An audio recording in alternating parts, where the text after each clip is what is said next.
Tata lothando olumangalisa kakhulu siyazithoba phambi kwakho ngegama likaYesu Kristu. Onke siyakubulela the way Nkosi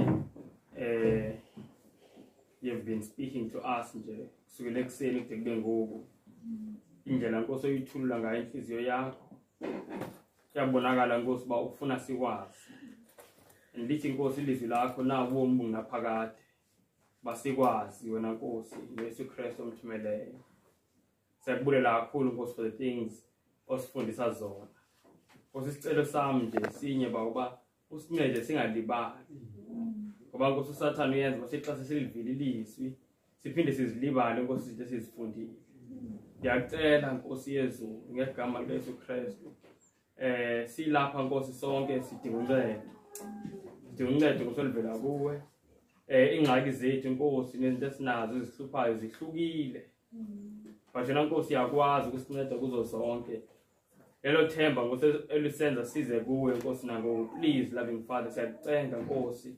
That ukuthi sonke kwenhliziyo zethu sonke Nkosi engathi Nkosi may break the spell of Satan kakhulu. Siyakucenga nje Nkosi yezulu. Kwathi Nkosi Sathane konke Nkosi akuzamayo angahluleka Nkosi. Angakwazi Nkosi ukuphumelela. Siyakucenga Nkosi kakhulu please Father. Engathi noma ngibani Nkosi oze enengxaki ethile nethile Nkosi kakhulukazi Nkosi ingxaki yesono Nkosi cela usincede kakhulu sibe nako ukuhlukana nesono.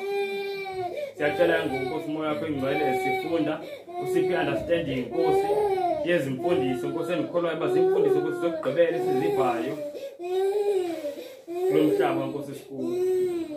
Please Heavenly Father ndiyacela kubonakala uYesu. Ndiyacela kakhulu Nkosi usicalele kuwe please Father ndingumntwana akho kanti Nkosi endinayo I have no strength Nkosi and I have no wisdom kodwa nguwe Nkosi onako konke. Ndiyacela Tata umoya wakho engcwele uthethe Nkosi uvakale. Sicela konke Nkosi sicela noxolo for izono zethu. Sicela usixolele kakhulu Nkosi bese Nkosi usisule Nkosi zonke izono zethu. Kuze Nkosi singabi naso isono. Please loving Father. Siyakuthemba Nkosi ngoba ilizwi lakho lisithembisa ukuba amandla akhona egazini. Siyakucela kakhulu Nkosi yezulu. Sicela konke Nkosi ngegama likaYesu Kristu seNazaretha. Amen. Ngibingelela abazalwane ngegama likaJesu Kristu. Amen. Amen. Amen. Amen. Siyambonga bazalwane uNkulunkulu.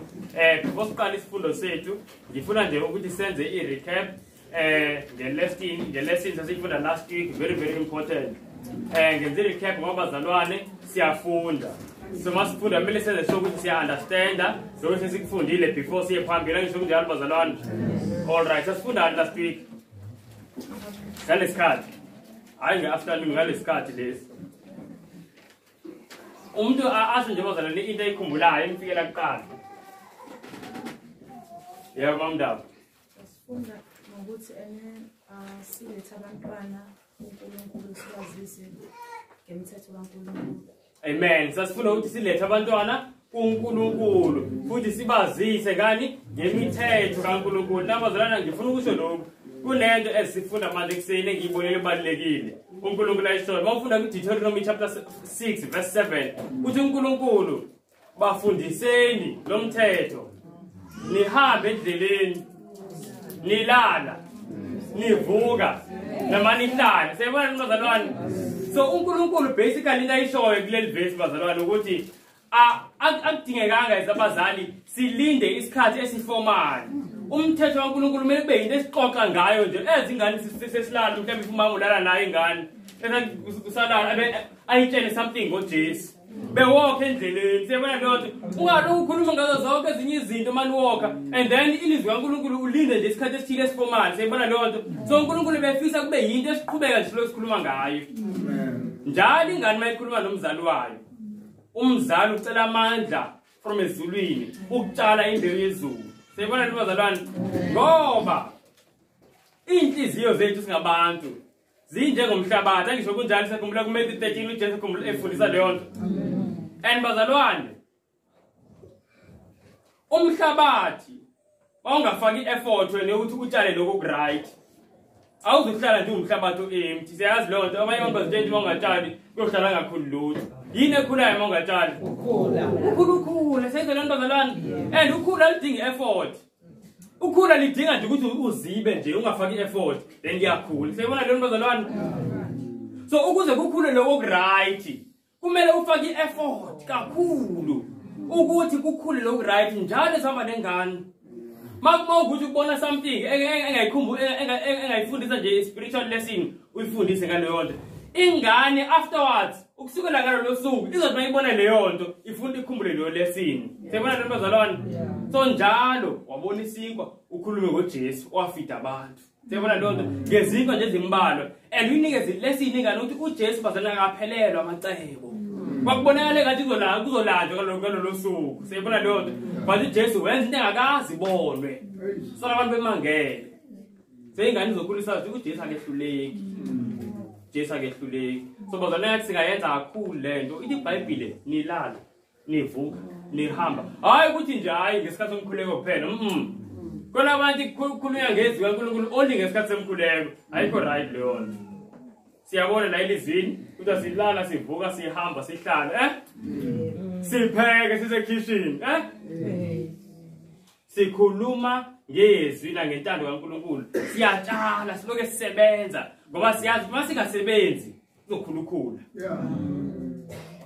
kuzokhulukhula losixaka futhi sebona bazalwane and you know ukuthi umama Moses wenza leyo nto ngikhumbula lento ayishilo wamsabelo engifisa mhlambe nayo sike sicabanga ngokuthi izingane zema environment ahlukile siyibona leyo nto do you know ukuthi umama Moses sekoloza likezela uMoses wazalwa and then umama wakhe mfihla for 3 months then mase ngasawazi kumfihla yombeka lapha ku river Nile river and then kwafika ingane kaFaro yabona ingane enhle ikhala yayithanda kanti ucuthile ngalo uMiriam mase ibonje uMoses iyathandeka la indodakazi kaFaro wasondela uthi awufisi yini ukuthi ngikubizele omunye umama baba amaHebheru ukuthi bakuphathele lengane wathi yebo ngiyafisa ngizomkhokhela sibona leyo nto bazalwane umusa nje kaNkulunkulu kunokuthi ingane ife umama Moses waseyikhokhelwa manje ukuyigcina ingane wayigcina ingane 12 years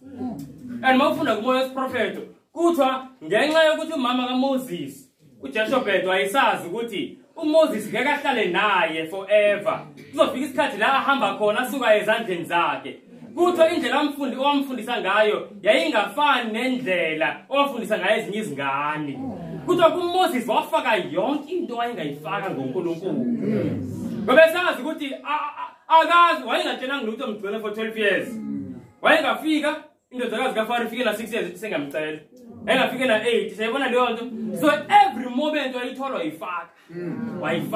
wayifaka ngoba esazi anytime angalanda and wathi bazalwane uMoses mase ilandwa ena 12 years cabanga ingane na 12 libithi siyincane kanjani kodwa walanda seyiqonda konke ngoNkulunkulu bathi bezama ukumfundisa uMoses le kumaphalesi kaFaro ukuthi akhonze izithombe kuthiwa babehluleka kubizwa abapristi abakhulu kuthiwa Mose ukuthi uzoba inkosi eGibhithe njengoba manje kuwena selayini lokuba inkosi kumele ukhonze lezithombe uMoses bazalwane babengakwazi ukumenza khonze izithombe ngenxa yemfundiso ayithole esemncane siyabona bazalwane so izingane ngathi kungatshalwa kuloke kutshaliwe lingabiki ithuba lokukhuluma nje into engamsebenzi siloke nje sitshalile lokho sitshalile lapha ekhaya size sinezingoma esiziculayo uma isenza into ukuze ingane njalo ikhule nje yabona mayigeza ingoma esiculayo ngingagezwa ngubani so mayigeza yathi hayi nayo ingoma igazi kaJesu eligezayo siyabona bazalwane so that yonke into yangena yahlala kuyatshaleka asazi izingane zikathathwa nini basho wabili abazali bayithatha ogogo bangamsaba uNkulunkulu siyabona kungenzeka noba yini so every moment uNkulunkulu asinika yona siyafaka kuyazwakala bazalwane ngathi uNkulunkulu angasiza ngesikhuthale and do you know ukuthi awukwazi ukufaka ube wena empty so mawuzofaka nawe kumele ngaba nawe ugcwele so every morning liqala usuku nawe uyazigcwalisa ngezwi kaNkulunkulu siyabona bazalwane nawe uyazigcwalisa mawufunda kwi-child guidance bazalwane ukuthi omama kakhulukazi omama ngoba izingane zipenda isikhathi esikhulu nomama yebo nobaba kodwa kakhulukazi omama ukuthi kumele bazalwane baxhumana kakhulu nezulu baxhumana kakhulu nezulu because if I connection between umama nezulu yibe khona connection between izulu nengane ayokuyazwakala bazalwane amen ake singene kwisifundo sethu asenu Amos chapter 9 Amos chapter 9 bazalwane sengilaka Amos mina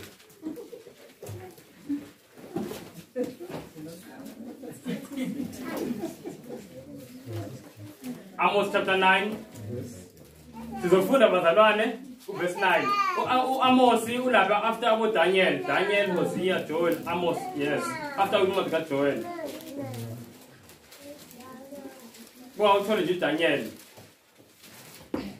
uye phambili Hosea Daniel Hosea Joel Amos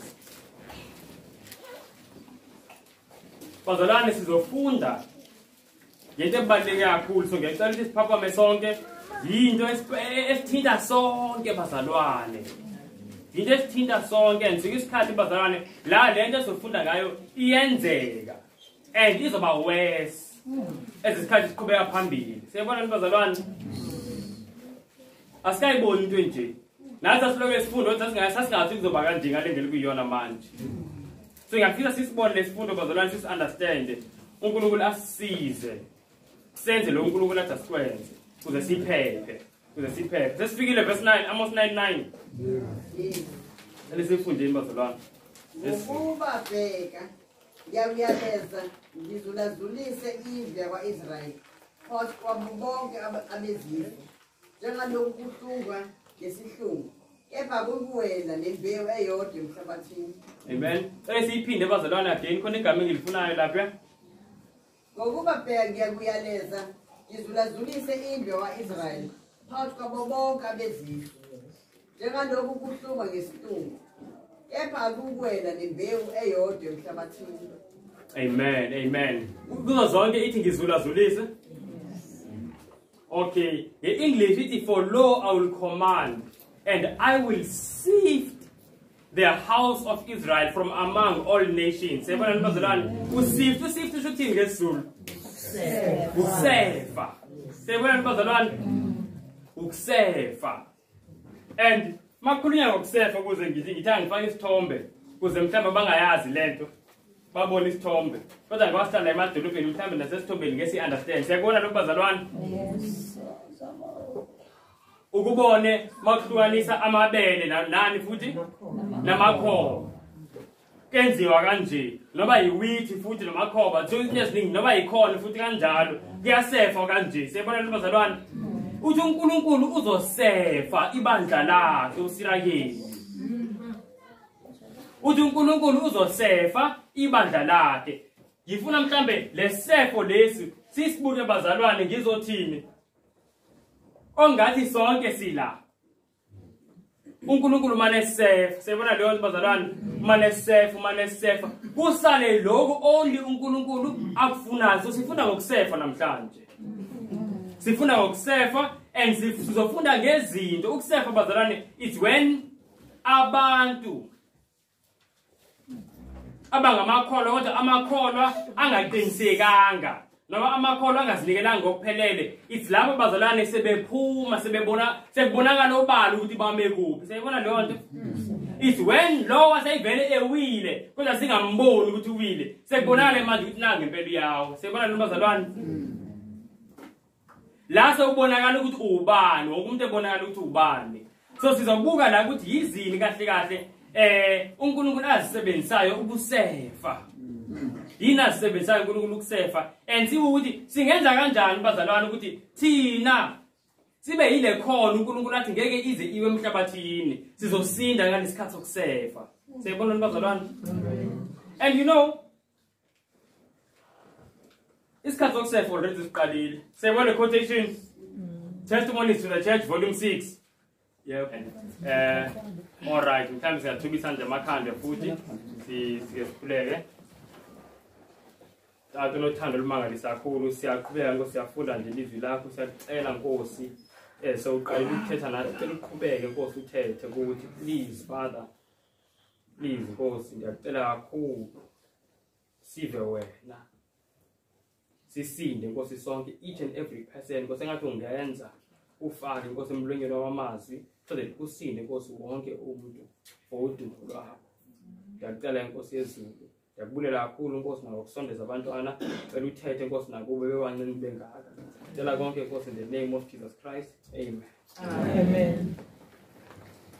Bazalwane njengoba ngisifunda ngesikhathi la uNkulunkulu esefayo ebandleni kuzoba khona makusefa kuba khona ini bazalwane kuhlukanisa ini amakhoba nani lembe wangisho amakhoba namabele noba yini yombi noba kuseyuyini so ngamanye amazwi ebandleni likaNkulunkulu kukhona abantu abangamakhoba lokho oku-useless sayibona leyo nto and then bekhona abantu abangamabele sayibona leyo bazalwane and uNkulunkulu uthi kukhona isikhathi la sekumele kusefwe konke kubonakala ukuthi ubani oyini yabona manje currently nje lesiyona sicubile khona amakhoba khona amabele so uNkulunkulu wenza njani uyasefa kodwa wonke umuntu unethuba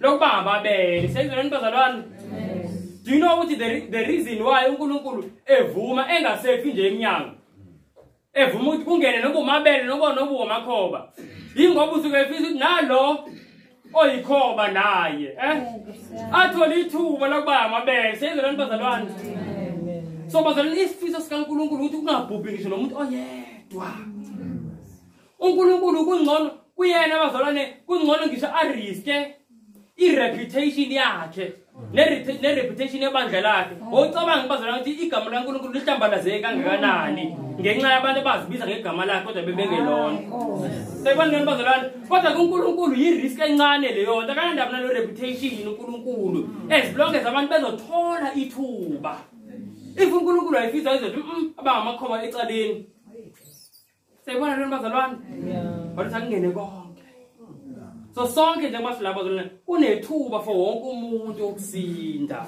uJesu walishiya izulu ukusivulela sonke ithuba sasingenalo ithuba kodwa ngenxa ukuthi uJesu washiya izulu adela izulu bazalwane do you know ukuthi wayendaba kaJesu yokudela izulu thina siyithatha kancane kungoba asiyiboni ngalendlela iyona ngempela asiyiboni ngalendlela iyona ngempela mawufunda ireaction kaSathane siyabona uSathane Lucifer mawufunda ireaction yakhe ngesikhathi uJesu eshiya izulu ezala emhlabeni bazalwane singathuka sonke mawufunda incwadi ku-Desire of Ages page 115 ikhuluma ngoSathane ireaction yakhe ngesikhathi uJesu eshiya izulu ithi Satan well knew the position that Christ had held in heaven as the beloved of the Father.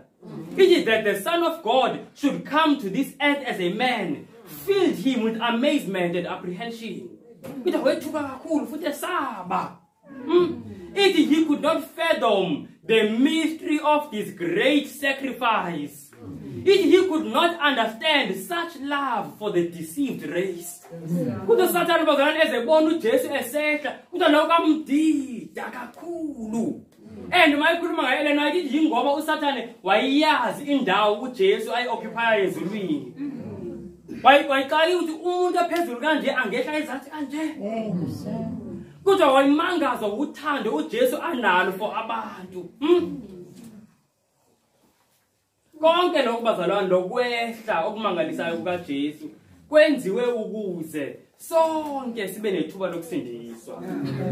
Wonke umuntu bazalwane namhlanje umuntu owilling noba yisiphi isono noba umuntu usenze isikhathi eside kangakanani akhona amandla egazini kaJesu okuthethelela nokusigeza sonke isono. Seyibona lento bazalwane alikho ibala limhlulayo uJesu dinothi amabala vele kuyindalo kuyinature yamabala ukuthi the more ibala lihlala endaweni the more kuba nzima ukuthi lisuke. Ngiyakhumbula esinye isikhathi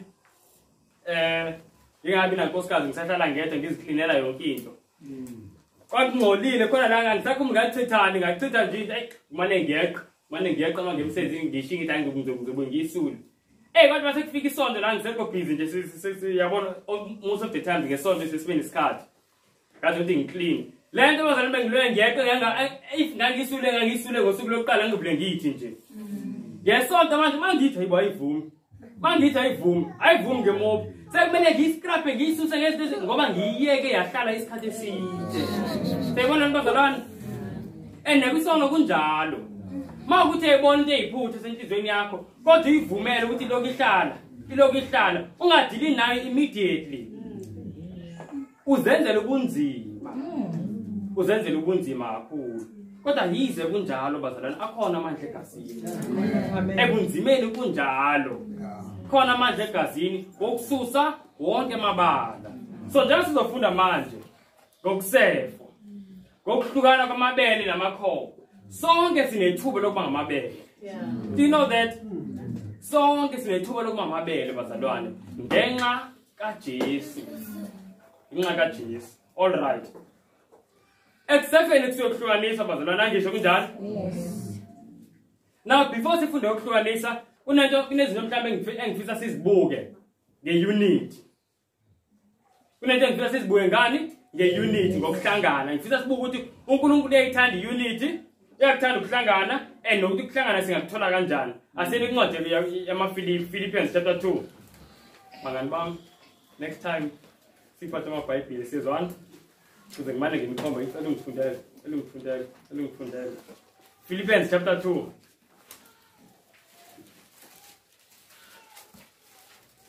sibheke ukuthi unity siyithola kanjani very quickly bazalwane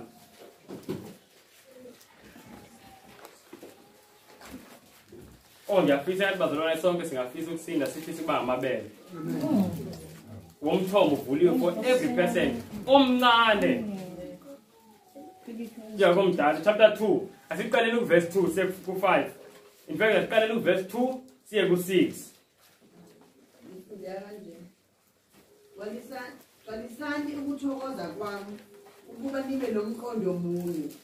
Ninothando lunye nibe enhliziyonye. Nikonde into ini. Sibambe lapho. Siyabona la ukuthi isifiso sikaNkulunkulu ukuthi sibe njani bazalwane? Sibe munye. Siyabona leyo nto? Sibe united, Omunye ubuza ukuthi why uNkulunkulu ke esefa uma ukuthi ufuna sibe united sizobona. Asiqhubekeni. Ningenzi lutho ngombambi nangodini. Kepha ngokuthobeka nishaye sengathi abanye bakhulu kunani. Yilo naloyo angabheki okwakhe kepha yilo abheke nokwabanye awubekini nomqondo okhona kuKristu owathi enesimo sikaNkulunkulu akaze asho ukuthi kuyinto yokukhanga ukulingana uNkulunkulu. Verse 7. Kepha wazidela ethambatha isimo senqeko enziwe ngumfanekiso wabantu. Amen.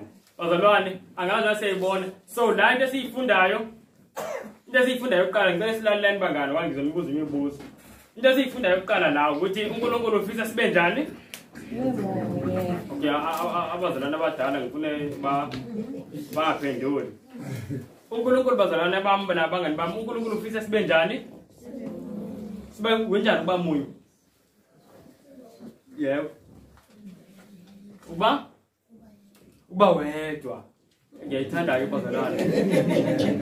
Ngiyayithanda definition. Ngamanye amazwi uNkulunkulu ebefisa sisebenze ngathi senze somuntu oyedwa. Siyibona leyo nto? Yabona umuntu oyedwa usebenza kanjani? Makulimele unyawo. Uzwa isandla sithi hawu asithunya silinde isikhathi eside sithi. Siyibona leyo nto bazalwane? Makulimele ikhanda isandla sesithi ikhanda. Siyabona leyo nto bazalwane? And kunezinye izinto esingazazi zenzeke emzimbeni yazi mawulimala la. Before isandla sithi kunemithambo lama nerves asend message kwingqondo ukuthi kunokulimala okwenzekile. Siyabona leyo nto bazalwane? So lento yangifundisa ukuthi nathi makunomzalwane olimele and you know indlela fasting ngayo lama nerves before isandla sehle iqale ukuthi message ithi and then bekukhona message esuka emqondo futhi iye esandleni isandla ngobamba lapha. Seyibona lento bazalwane awucabanga ukuthi fast kanjani because the moment ushawa yinto isandla sithi. Yebo indlela uNkulunkulu efisa sisheshe ngayo ukusizana. Efisa sisheshe ngayo futhi ukwazisana uma ukuthi kunomuntu olimele. Ngalokho ngidelete ngibatshela abazalwane ukuthi bani nenkinga ngingabatsheni. Mase siyazi inkinga simsize singamsizi cobanga isandla isandla sicabanga leyo nto so mngane wami la uthi mile sibe munye sibe umuntu oyi-one and uNkulunkulu usho kanjalo he wants lo unity aqhubeka amavesi ithi angenziwa lutho ngani ngombango amanye ama-versions we-English athi let nothing be done through competition so manje lezi zinto ezilandelayo uPaul azibhalayo yizinto ezisizayo ukuthi sibe ne-unity. Number 1, masifuna ukuba ne-unity sibe munye. Into emele sihlukane nayo bangani bami ngicela ningizwe i-competition. Yini i-competition? Bazalwane abadala. Oh. Yini i-competition? Ngiqale laba abahlela phansi. Okay sir. Ukuqhudelana yini uma ukuqhudelana kusekenziwani hayi ngifuna ukuqhubeka ayiqedelele ikhona eminye imibuzo nezoyithola yebo so the like ufuna ukubona ukuthi ubani ozoba number 1 nozoba number 2 ubani ozohlula omunye siyabona leyo nto so kumqhudelane bonke abantu abakumqhudelana basuke befisa ukuthi omunye aluze siyabona leyo nto usuke futhi ukuthi kube uyena ophambili kunabanye. Ithi iBhayibheli lana let nothing. Unothing kusho ukuthini bazalwane? Lutho. Let nothing be done in competition. Thina sizwa letho. That's why bazalwane mayithi nothing esicommita ngayo. As umzalwane. Yabona njengoba sihleli kanje bangani bami. Indaba zokudlala amabhola esikolweni. Indaba zokurayisa i-competition leyo iBhayibheli lithi nothing. Sayibona leyo bazalwane? Phela i-competition ikufundisa ukuthi wena kumele uzibe phambili abanye bebe phansi. I-competition ifaka i-pride angisho kunjalo ukubona ebholeni umuntu yakora bese eshaya izifuba la. Do you think khona umuntu ongena ezulwini ene-pride? Akekho. Manje senza kanjani into esifaka i-pride? Kodwa bese ifisa kezulwini. Senza kanjani bazalwane? So anything yenze nasebandleni competition obazalwane uNkulunkulu asisize. Ungabika esikhompyutha ngako. Konke kodwa sisizane. Siyibona leyo nto. Omunye angathi mhlawumbe makumhambela kahle emshadweni yakhe aye ngathi yakhompyutha kube yazi kunale competition emishado. Lo ake akambhedela.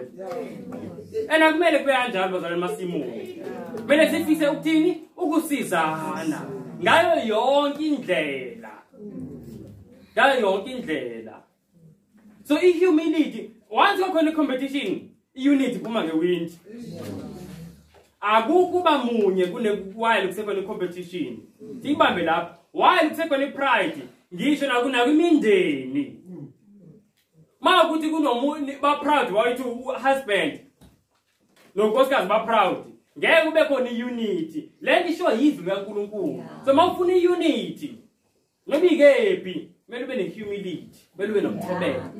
Kuyazwakala bazalwane? Yes. Athi bazalwane bancane niyangiza I hope ningizwe ngempela. I-competition uNkulunkulu akayifuni noba isesikolweni noba isenkonzweni noba ikephi i-competition akayifuni. Ngiyazi ukuthi lento engishoyo ayivamisanga futhi ayijwayelanga ngisho kunjalo. Kodwa isho yizwi likaNkulunkulu ayisho yini. Siyabona umoya engcwele uyasibonisa akenziwa lutho nge-competition. Liqhubeka izwi likaNkulunkulu lithi sica omunye angacabangeli yena nje kuphela verse 4 lo angisho. Athi kodwa acabangele nabanye. Kumele sicabangane siyabona bazalwane. That's how you get unity. Yebo wamntu. Ngicela ukuthi njengoba kwakhona amakhwaya sey'nkonzweni ayingadingakali Uyabona lama choir competition. Angifuni obe ngishayile nale into engekho bazalwane. KwaJesu akho competition. Usathane indlela angena ngayo. Usathane mayekwazi ukuthi izingizwe niningizwe kahle bazalwane. Usathane mayekwazi awuphuze ngeke kulinge ngogoloko. Ukulinga ngento akaziyo ukuthi uzodonseka kuyona. Seyibona leyo nto. Mawuphuze ukulinga ngogoloko, mawubhema ukulinga ngogwayi. So na if khona abazalwane baphuzi ngabalinga ngogoloko, uzobalinga ngale nto abayithandayo music. Abafaka i-competition choir competition. Angazi ngiyakhumbula bazalwane kade ngangi-invite choir competition ngeke ngilibhade. Choir competition.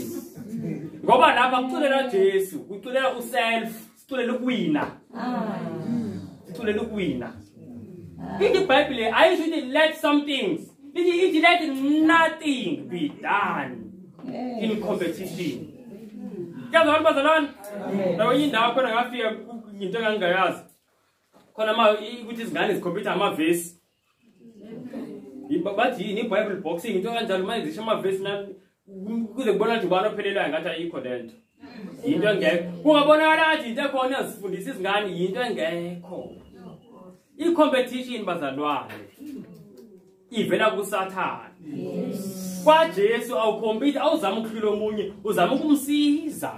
Ulokuzama umphakamisa, awulokuzama umcindezela. Anje manje iBible boxing ulokufisa ukuthi engathi angakhumbuli. Angisho umfisa lokhu bomunye. Competition injalo iphela kuyakhalwa. Into enjani bazalwane ukuthi mase iphela khona abakhalayo kuba wayini khona abajabulayo. Ayifikanga noNkulunkulu leyo nto. La ngangilithanda kakhulu ibhola nesports nani so ngiyazi lento bazalwane inzima kodwa yizwi likaNkulunkulu. Isikhathi ukuthi siyazi bazalwane. And mawukuthi siyaqhubeka even though sesilazi uqiniso. Kuzomosheka isimilo sethu ipride ngeke iphele kuthina. Yeah, pride. Because mawubuke ipride lokho nawe yavuka le yanto. Khumbula ngisathanda isport mawuthi bekudlala imatch ngathi ibemnandi kakhulu bamaseko ngibuke ngithi ngilibona idlalwe likhathana ngebhola and bawina abanye ngibone nje lento indlela abacelebrate kakuba ngathi ngalo siphume sidlale manje nje nathi bekhona isibashayayo. Uyabona leyo nto? Bakhona leyo nto. Ngoba ngokubuka uyashintshwa. And then lithi iBhayibheli ekugcineni lisitshela ngezinto ekumele sizenze to maintain unity. So kumele ngabikho competition. Yes. Siyabona lento bazalwane. Kumele sibe besimele sibe munye kuba munye unity. And mayingekho unity, lezi zinto lezi zikhona. So mase sibona ukuthi asikho united ngendlela uNkulunkulu afisa sibe united ngasizana sithandane. Kumele sazi zikhona kulezi zinto engizibalayo ezikhona. Kanti khona ukubamba okuthile. Ngifuna ukubonakala mina nginolwazi ukudlula abanye. Ngifuna ukubonakala mina mhlambe ngikholwa kakhulu ukudlula abanye. Siyabona lento bazalwane. Ingakho soke sifunde ngayo le ndaba. Kodwa ingakho bazalwane yabona uSathane abantu babamba nje ngezinto eziningi. Yabona lezilimi kuthi abantu bathanda ngezilimi. Izinto abanazo abanye abantu. Into eyenza ukuthi kube lula ukuthi abantu babambeke leyo nto lo deception. Ingoba vele ithi mayifika enhliziyweni yenza lento efiswa inhliziyo. Inhliziyo ithanda ukugqama kunabanye. So manje nginezilimi ngibonakala ngikholwa kunabanye yabo. Mangizokuthi manje sisithi sahle ninakhuleka mane khuleka mina ngikhuleka ngendlela ehlukile. Seyibona lo bazalwane. So i-competition ayifuni ebandleni kaNkulunkulu. Noba iyiphi inhlobo. And then umpostoli Paul athi mawubekunina lo mqondo wobani uKristu Jesu. Yonke lento uyibhalela iunity. Uthi masinalo mqondo kaJesu bazalwane sizoba na iunity ebandleni emakhaya kuphi masinomqondo kaJesu kuzoba khona iunity kuthina. Siyibona leyo bazalwane. Amen. Kuthiwa uJesu wayesesimeni sikaNkulunkulu. Ithi ngeEnglish he did not think it robbery to be equal with God. Wayengaboni kuyiphutha kuba lesikuba kulesimo akusole lingana noNkulunkulu. Kodwa uJesu wazidela. Wasihluba washiya izulu. Siyibona le bazalwane. So ukuyithoba ihumility yangempela. It's when bazalwane unalo ithuba lokuba into ephezulu. kodwa ukhethe indawo ephansi siyibona leyo nto bakhona abantu sidalo bazalwe vele kwikhaya eliphansi vele naye anamalana lutho ukuvele uba phansi lokwemvelo nje ukuthi ngiphansi ngoba vele ngiphansi lokho it does not mean ukuthi une humility i-humility ngokweBhayibhile ithi when wehle kunalento iyona siyibona leyo nto uJesu bazalwane akehlanga nje ngokushiya izulu kuphela ngisho ela emhlabeni awucabanga uJesu kanjani nje kuba uJesu ngeke ayicabanga lezi insuku uJesu bazalwane yonke into ayenza iperfect makhulunya mhlambe ngokufundisa makhulunya ngokusebenzisa amathuluzi angisho icarpenter siyibona leyo nto bazalwane kodwa uJesu wayibanazo izikhathi ayeke nje abanye benze into even though ezazi ukuthi yena uyenza kangcono ahlale phansi futhi ayi-enjoy leyo nto sengiyacabanga bazalwane ukuthi uJesu mhlawumbe if wayengapheka bangaphuma imile njani kodwa ifike ahlale nje lapha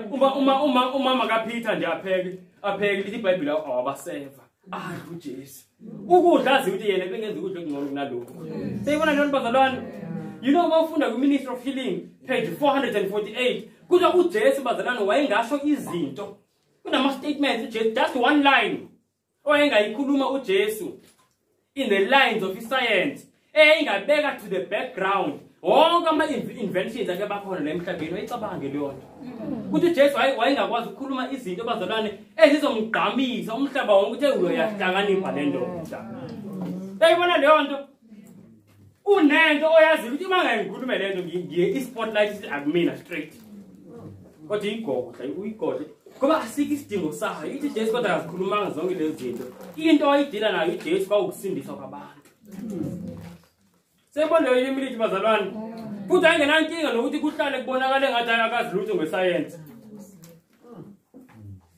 inkinga yethu bazalwane ekhona kuthina sine-pride sinayo humility uJesu uphezulu kodwa uyehla simbone ngathi uphansi thina siphansi kodwa sizama uziveza athi phezulu siyibona le bazalwane sizama uziveza ngathi si more than what we really are siyibona le bazalwane yet uJesu uphezulu uveza okuless and that is humility bazalwane humility uNkulunkulu uyayithanda ihumility uyayithanda humility mawufunda ku-Isaiah 57 verse 15 uthi uNkulunkulu uhlala nomuntu onenhliziyo ethobekileyo mawufuna ipresence kaNkulunkulu njalo cela intobeko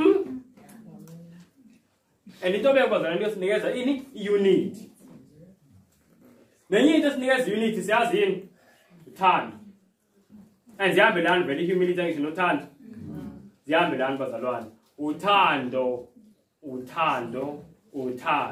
futhi uthando lingabandlululi athi sibone le quotation bazalwane ngicela nibone siboneni ngifunda la Christ Object Lessons page 352 it the love that gives kindness to only a few is not love but selfishness asibeni lapha kuthiwa uthando bazalwane olubonakaliswa nje kubantu abambalwa abathile abakhethile kuthiwa kulona uthando lolo yi-selfishness senzelani bazalwane solana enkonzweni njengoba sihlangenani nje akumele njengomina kube nabazalwane ngithi ayi laba ngiyibona engizobenzela nje okuningi wese abanye nje angibanaki siyibona nabazalwane uNkulunkulu ufuna sithande size sithande izitha zethu thando bazalwane so just because sithanda abantu abambalwa umzali othanda ingane yakhe kuphela akusho lo mzali unothando uthando ngokukaNkulunkulu lubonakala ukuthi uthanda abantu ongabazi nabantu abangathandeki thanda umuntu okulimazile sazama bazalwane so ku-unity kumele sibe nothando futhi kumele sibe nokuthobeka then sizoba nani ne-unity lokhu bazalwane ngithi ake sikubheke so that sifunda ngokusefa singathi masikhipha abantu ebandleni ngokuthi singenathando futhi nokuthi singenayo i-humility sithi hayi uziphumele ngoba vele isikhathi sokusefa siyibona leyo nto kungathi ingaqhubeka intando kaNkulunkulu yokusefa zibe khona iy'qhubekisi ezizoveza ukuthi ubani omekisadi kaNkulunkulu kodwa zingafiki ngathi siyamkhumbula uJesu uthini kwincwadi kaLuka chapter 17 verse 1 ake siyibukeni ayisibukeni very quickly yabo bazalwane manje just khuluma mina ngizincwadi yaLuka manje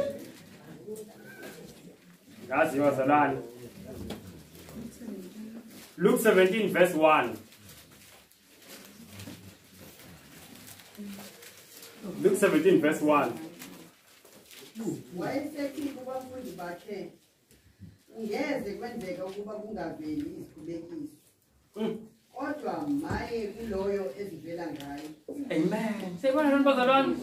So izikhubekiso nazo sofunda ngazo zizovela sezivelile ezinye. Kodwa kuthiwa maye mazivele ngawe. Siyabona lona bazalwane. So izikhubekiso uthi Jesu ngeke kwenzeke ukuthi zingaveli. Ngoba ekugcineni kumele kuhlukanise amabele namakhoba. Kodwa asingaveli ngawe. Umuntu eyikhoba futhi wena ubumonde ikhoba leli umthande. Umhloniphe, uzithobe kuyena. Zingaveli ngawe ikhubekiso. Embazalwane ngesiyenze lento ngokuyifunda nje kuphela. Kumele sikhuleke, we need to pray kakhulu. Sicela uJesu asisize. Sicela uJesu asisize kakhulu. Nawe sibukeni bazalwane ziwu-3 kuphela izinto. Angathi ziwu-3 kuphela izinto eziletha izikhubekiso, but ziyi-3 kuphela esizozibuka namhlanje. Just 3 points zezikhubekiso. Eyokuqala ama-heresies. Yini ama-heresies? Yini heresies yini? Kodwa iy'mfundiso ezingamanga. Iy'mfundiso ezini? Ezingamanga. Esibukeni bazalwane amavesi asitshelayo ngalezi zikhubekiso. Asiyeni kwincwadi sihamba siyena kuTimothy. Timothy oqala. Chapter 4 bazalwane. Yawo manje.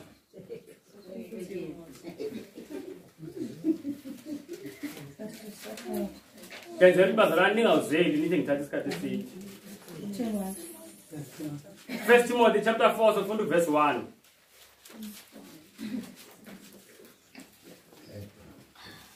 Kepha umoya usho ngokucacileyo ukuthi ngezikhathi zokugcina abanye bayakuhlubuka ekukholweni benaka omoya abadukisayo nezimfundiso zamadimoni. Amen.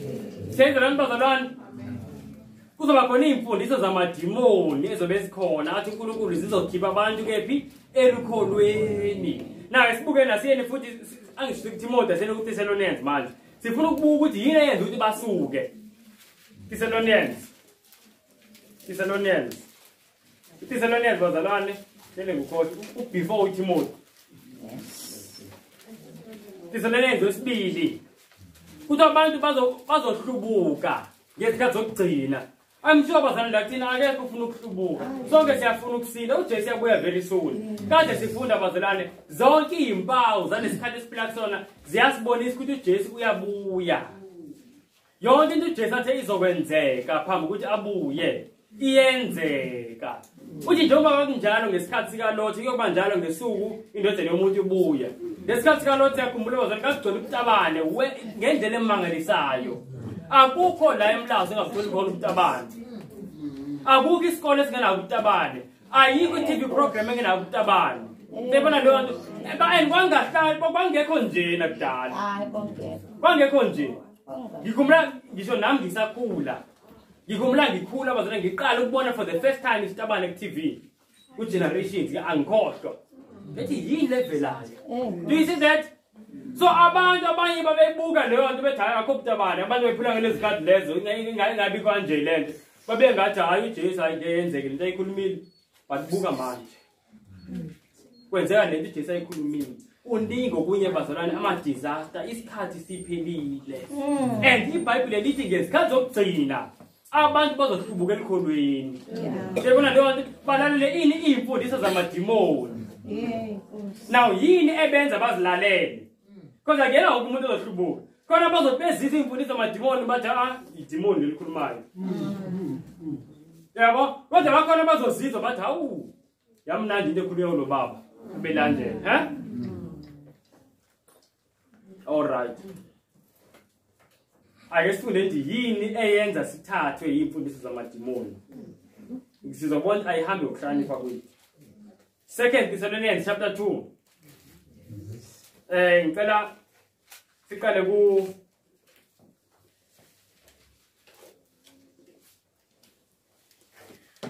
verse 10 or 11. Verse 10 or 11 bazalwane. Nangayo yonke inkohliso ongalungi ababhubhayo. Ngenxa yokuba bengavumanga ukuthanda iqiniso ukuze basindiswe. Ngalokho-ke uNkulunkulu ubathumela amandla okuduka baze bakholwe ngamandla. Sayibona leyo nto? Do you see bazalwane ukuthi leli verse 11 uyaveza ukuthi uNkulunkulu uzovumela ukuthi abantu badukiswe bakholwa amanga, Uverse 10 uyastand ngobani? Uthi ngoba abalithandanga iqiniso. Yazakala bazalwane? Iqiniso awulithandi nje ngolithanda ukulizwa kuphela. Iqiniso ulithanda ngokulenza. Yabona sizohlangana manje. Siloke sihlangana sifunda. Bazalwane kuningi sikufundana. Yet when uyifunde into uyibona futhi lento isuke elizwini, isuka kumoya wesiprophet, kodwa ungayenzi. Uzilungiselela ukudukiswa. Uzilungiselela ukudukiswa ngoba iqiniso awulithandi.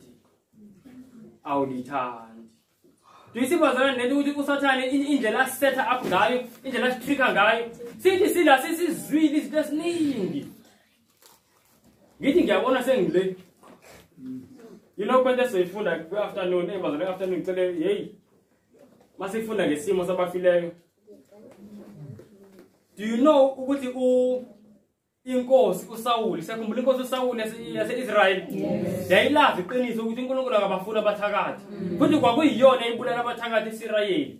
Kodwa ngokuthi iloku isuka kancane kwintando kaNkulunkulu, do you know kwagcina kuyiyona idinga umthakathi. Yamcika umthakathi yaze yamthola. Ungabe kudabukisa bazalwane. uSawuli emude, iBhayibheli wayemude. Egqoke ngendlela yabona nje yinkosi nje. Seyithoba ibuyela kubathakathi ekade babulala. Sayizwa leyo nto? Isono sikwenza kanjalo. Ugcina wenza izinto ongakazi ucabanga ukuthi uzozenza. Ngoba ulizwile iqiniso kodwa wangalenzi. So uNkulunkulu uyabona lo muntu akalithandi iqiniso. Othi ngimnika ke lento ayithandayo, Angisho uNkulunkulu, bazalwane uNkulunkulu unika umuntu ayithandayo. Sanjalo leli. So bazalwane, ukuze singaduki nje kwakuthi kuzodukiswa. So khona imfundiso zamadimoni, imfundiso zamanga. The only way singaduki ngayo is if siyalithanda iqiniso. That means iqiniso siyalenza. Yabo bazalwane siyafunda ngecharacter. Siyafunda ngesono. Kodwa uthola umzalwane uyoqhubeka ekhaya. Ungamhluphi nje ukuthi mhlambe hayi nginenkinga yamanga noma ngiphila emangeni. Noma ibusiness engikulona lidinga ukuthi ngiqamba amanga njalo. Noma umsebenzi engikona udinga ngiqamba amanga, ingakuhluphi nje leyo nto. Usuke uzilimaza. Omnye uqhubeka uyazi akumele ngabe yaphinga. Aqhubeka kodwa nani nokuphinga. Omnye uqhubeka siyafunda lana ezinkulunkulu esambulele yabona nje le relationship engiyona kumele ngaba ngile relationship. Ngoba phela kune style esikoleni kuba kuma relationships. Istyle emphakathini. Aqhubeke nento yazithi wrong. Uvulela intuba uSathane ukuthi angene. And uSathane mamvulela uyangena. Ngathi ezama ukungena ngizokuvaliwe. Kwanganani masomvulele. Bazalwane siloke sifunda ngendlela yokugqoka. Ngendlela yokudla. Nango TV ngokwesaba uNkulunkulu nje besifunda nasekutheni ngokwesaba uNkulunkulu.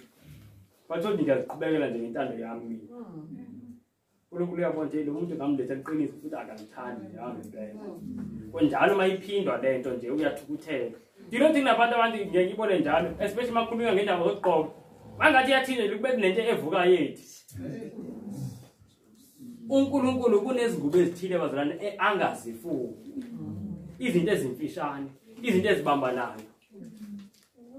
nezinto ezingayeni ezingawubeka umehluko ukuthi lo muntu ngaba usisi noba ubhuti umama noba ubaba ugqoka amabhuluku omama siyibona lonto uNkulunkulu ayifuni sayifunda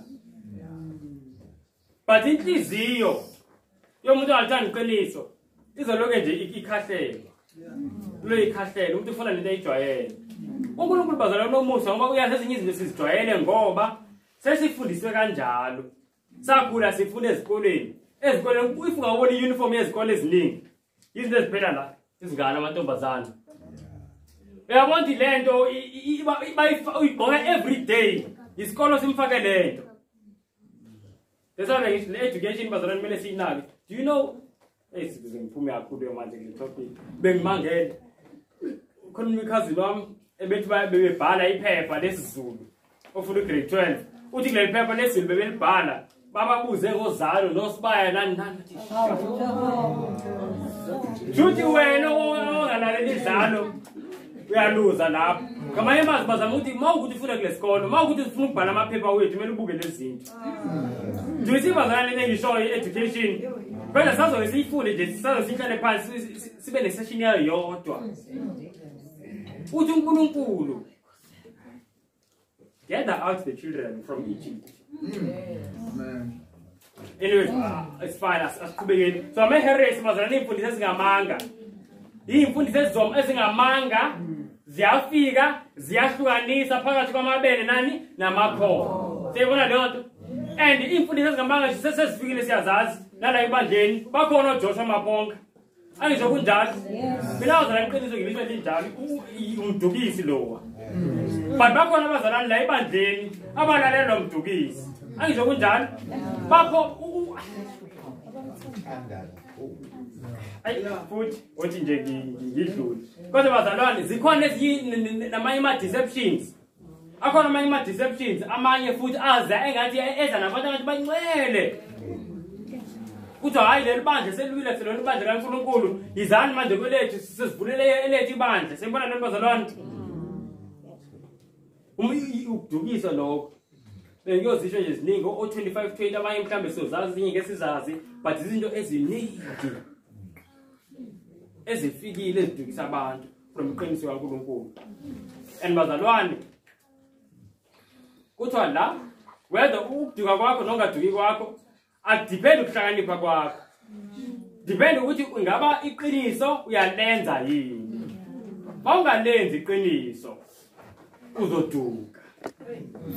Khona umuntu uthola ahlaniphanga kodwa ngenxa ukuthi lokho kuncane akwenzayo lokho kuncane akwaziyo uyakwenza yakwenzisisa uNkulunkulu ambamba angadukisi simanga ngithi hawo kaduka abazalwane bebefunda kanje basala nje umama ubani nje futhi hayi abadukanga bayibone kanjani lento mase ivela le phambili ukuthi belento bekuyi deception athi mama hayi mina bengi angazi bengingaboni la akukho la bengibona khona angeke ngithi ngilevese ngalibona kodwa bengizwa nje phakathi le amanga la moya ingcwele yamkhusela umntwana wakhe ngoba amazi lo muntu uthanda iqiniso lo nako kunye bazalwane ngifuna ukusho la kuMaranatha page 45 okay athi ngiskipe le iyasho nje ukuthi bazalwane uNkulunkulu ufuna ukuzivusa uzobavusa abantu bakhe kuthiwa if zonke indlela zisebenzi uNkulunkulu uyovuma ukuthi kungene imfundiso ezingamanga. Siyibona lokho bazalwane ezizobasefa ezihlukanisa amakhoba namabele. Siyibona bazalwane.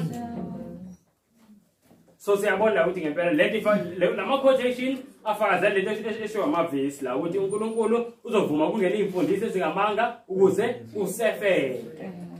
Asizweni nale. Lena testimonies to ministers and gospel workers page 112 verse 1. It when the shaking comes by the introduction of false theories, it these surface readers anchored nowhere are like shifting sand. They slide into any position to suit the tenor of their feelings of bitterness.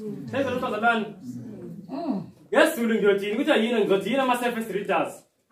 Abantu ababefunda ukuthi bangalifundisi izizwi kaNkulunkulu. Yes. Kungekho lapha abambelele khona. Yeah. So sesifundile ukuthi lokuqala ekwenza ukuthi uduke ungalithandi iqiniso, meaning ungalenzi. Okwesibili ukungafundi. kuthiwa surface readers anchored nowhere. Bazalwane ngiyokhuthaza kuthi ngokusiza umusa kaNkulunkulu asiwafundele amabhayibheli wethu kakhulu ayikancane. Siwafunde amabhayibheli wethu kakhulu ayikancane.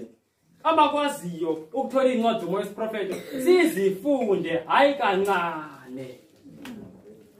Senze lento bazalwane sifunde ngoba kuthi into ezenza siduke is because we are surface readers. Ngilugcina nje izwi lapha enkonzweni lishiye kanjalo. Seyibona leyo nto? And then khona le part ithi labantu ithi abantu masekufika isikhathi sokusefa kuthi umuntu nje uzoya kuleli side elingathini elisutha ama feelings wakhe wentukuthelo. Kuyazwakala lento engishoyo? Yeah. Okay, nama ngasibe kanjani. Kodwa athi kenza isibonelo. Asithi mhlambe kunomuntu uxabene nebandla, nabafundisi noma abadala bamphatha kambi. And then kufika imfundiso nje ethi hayi ibandla bazalwane seliwile. Nayi movement entsha manje seyivula ngingenani la. Ngenxa yokuthi vele sewuluthukuthelele. Uzoya kune direction esutha ama feelings wakho wentukuthelo. Seyiza le quotation between bazalwane. Ngoba vele angry. Sewuzokwenza lento inhliziyo yakhe eyifunayo. Uthi hayi ngempela uthi ngaba yiqiniso ngoba indlela bangiphatha ngayo ayiliwile ngempela. Angisabuyeli nje lapha. Awanye umunye noba akasuswanga imfundiso ethile avela ehlalele ekhaya ngoba waphathwa kambi ebandleni. Kanti bazalwane la ebandleni size kubantu. Size kuba bazalwane siyamazi uJesu. Do you know ukuthi uJesu bazalwane? uJesu the first time eshumayela eGalili wangena eNazareth. Indawo yokuqala oshumayela kuyona uzothola kuLuke chapter 4 seNazareth. And you know kwintumayela yakhe yokuqala uJesu zangiphele kamnandi. Bible lithi bambamba ngabawashinga uJesu. Baphuma nayo phandle bemphethe kanje. Bethi beyombulala. Sayizwa leyo nto? Luke 4 verse 28 no29 uyithola lapho. Now kodwa uJesu yowenzana azangathi ayilapha ayingeke kwahle ayingeke bangiphathe kambi kakhulu. Abantu sebekubambe amawashingi befuna ukubulala. Waqhubeka uJesu esiye ebandleni efundisa esinagoge. Waqhubeka esiye naseNazareth uqobo lapho bemenze leyo nto waphinda wabuya futhi. Sayizwa leyo nto? Bese ungitshela uzophuma just because unomuntu ohlebe ngawe. Awukabanjela ngamawashingi. La nto bethi bambulala. Do you know ukuthi thina bengeke ngebasikhonzi lokhoza ithi ngenza lento yenziwa uJesu. Abantu busazalwane bafuna ukubulala. Bacishe bakubulala usinde nje kanje. Isibonelo sebazalwane uJesu. Yeah. Akekho umuntu afisho njengoJesu. Into eyenza ukuthi sisheshe ukuphatheka kambi ebandleni it's because asibukanga uJesu.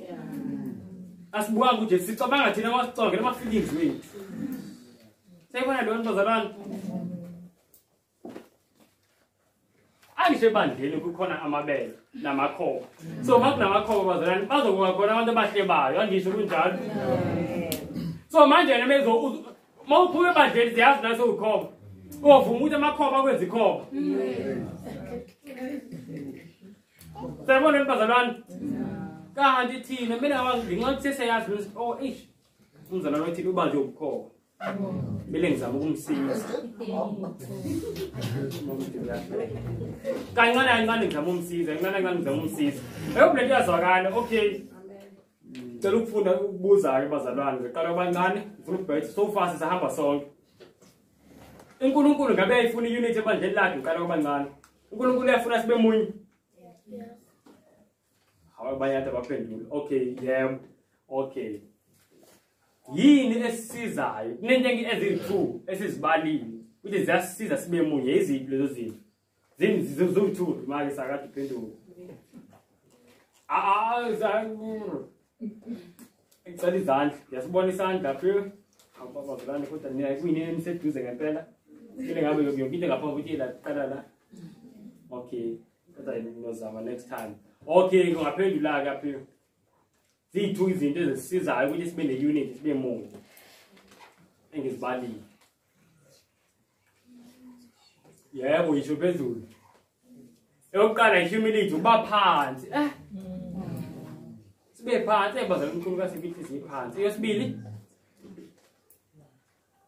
Okay, ubani ufuna umsiza ngeyesibili?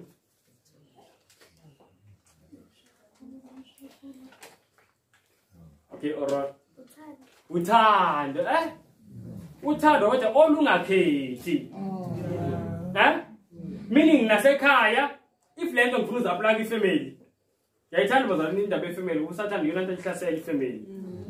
Mawukuthi ni family noma mhlambe nisanda kushada noma ninezinkinga. Usathana uzonenza ukuthi nibukane ukuthi wena inkinga kanti uyena oyinkinga usathana. Ninezinkinga ngoba unihlasela, usathana wahlasela amafamily. And masingayiboni leyo nto sizolowe sizondana. But anyways, ngifuna lento sibuthi apply kanjani kuma family. Kuma family kumele sithobelane. Hayi ukuthi ukuthoba umama kuphela. Sithini? Sithobelane. Unity le. Number 2, sibe nothando olungakhethi. Si apply kanjani le ku family. Ukuthi umuntu ngiyamthanda even if sengidelela. Yes. Ngiyamthanda umuntu noba asangiphekele ngiyabona nje manje angiphekele. Ngiyambona manje ukuthi awuna ubaba ekhaya useyadakwa nje imali nje ayisezi nje kahle la ekhaya. Seyibona lo ntozalwane. Manje ngamthanda njalo nginothando uthini? Olukhethayo. And ukuthi uthando olukhethayo it's not love, it's selfishness. Ngikuthanda ngoba ungisiza. It's selfishness le. Seyibona leyo nto? Kanti uthando la ngempela. Ngimthanda engangisizi. Uthando la ngempela bazali liyakhulekelwa. Yabona leli kuseyimoya imizwa nje. Izinto esazothi. Alright, ngiyajabula ke. Ngicela sidluleni ke manje bazalwane. Sibona into yokuqala enza kube ne-sifting. Imfundiso zani zamanga. Kodwa yini eyenza ukuthi sizikholwe ukuthi singalithandi iqiniso. Bonakala kanjani ukuthi sikuthanda iqiniso? Ukuthi singalenzi. Sibona lo bazalwane. Number 2 ukuthi sibandule imfundiso zamanga ukuthi asifundi. Mele sifunde bazalwane. Yes, sisebona siyabona even nakuthina sebancane isikhathi sokubosebesiyodlala ama game kwevashela bonke abantu ngifuna ngicela ama PlayStation ingekho le.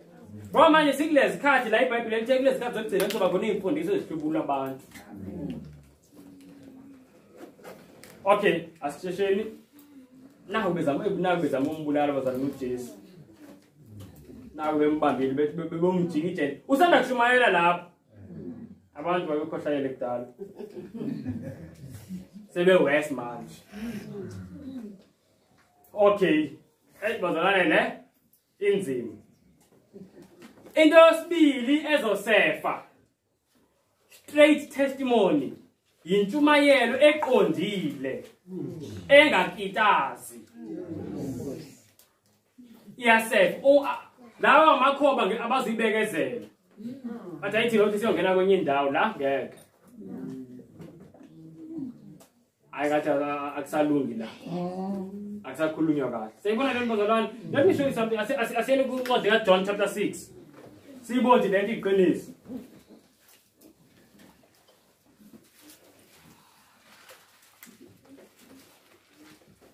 Okay, sesifikile bazalwane. Lesifunde uverse 57. No. It's fine. I found verse 56. Bese siya kasi found 60. Says in lab. Verse 56, John chapter 6, verse 56. No, verse 60. Kodwa inyama yami aphuze igazi lami uhlala kimi namkuyo. Amen. So lana kuyintshumayelo kaJesu lana siyayikhumbula. La akhuluma ukuthi kumele sidle inyama yakhe nokuphuza igazi lakhe. Mawuya ku verse 60 ithini? 60 ithi lapho ke abaningi abafundi bakhe bebuzwa lokho bathi lilukhuni lelizwe. Ubani ongalizwa na? Jesu lana bathi lento ekhulunywa uJesu injani? Buka ukuthi kenzakalani ku verse 66. Emva kwalokho abaningi abafundi Injalo. Yeah.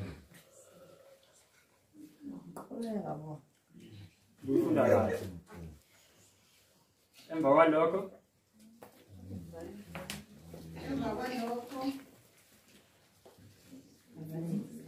emva kwalokho abaningi babafundi bakhe babuyele emuva ababe besahamba naye.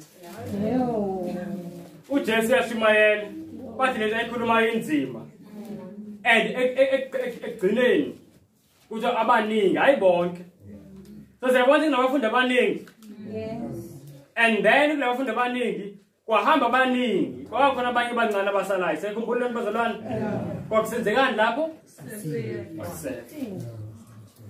kwakusefa and uJesu mayisefa bazalwane lana into ayenza inento engicela siyibuke akababizi labathanyeka lokuhamba ke ngizoshintsha intshumayelo yami sengizokushumayela into ezilulayo manje buyani uvela dile labasele athi ngaba nani niyahamba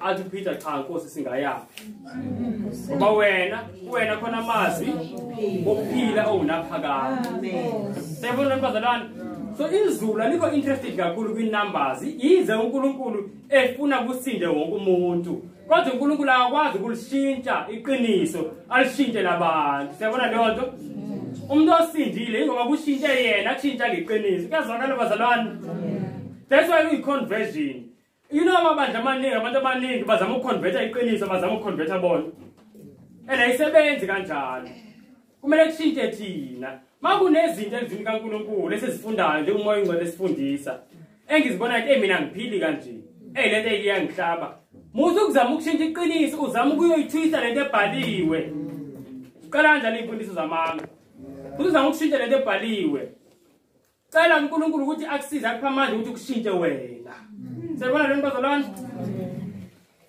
khona manje futhi egazini kushintsha zonke inhliziyo asizweni elinye ivesi asiyeni ku2 Timothy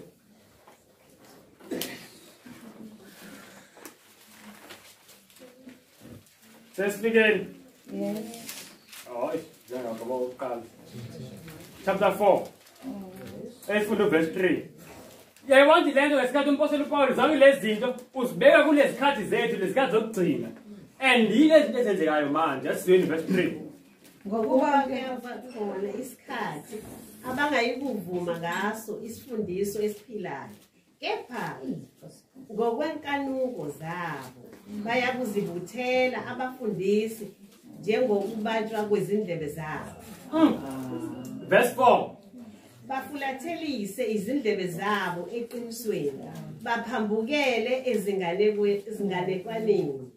Sayizwana bazalwane wayithi umpostoli Paul lana esikele uthi kuza isikhathi Timothy la abantu abazulithanda iqiniso so ungamangali abantu mase bangasakuthandi noma mhlambe ungamangali abantu mase beyeka ukuza la enkonzweni yayibona leyo nto uNkulunkulu bazalwane into eziningi usuke sifundisa ukuze sibe prepared singabikho discouraged makwenzeka izinto uthi kuze isikhathi abantu abazulibekezela iqiniso bazofuna izinto ezibakitazayo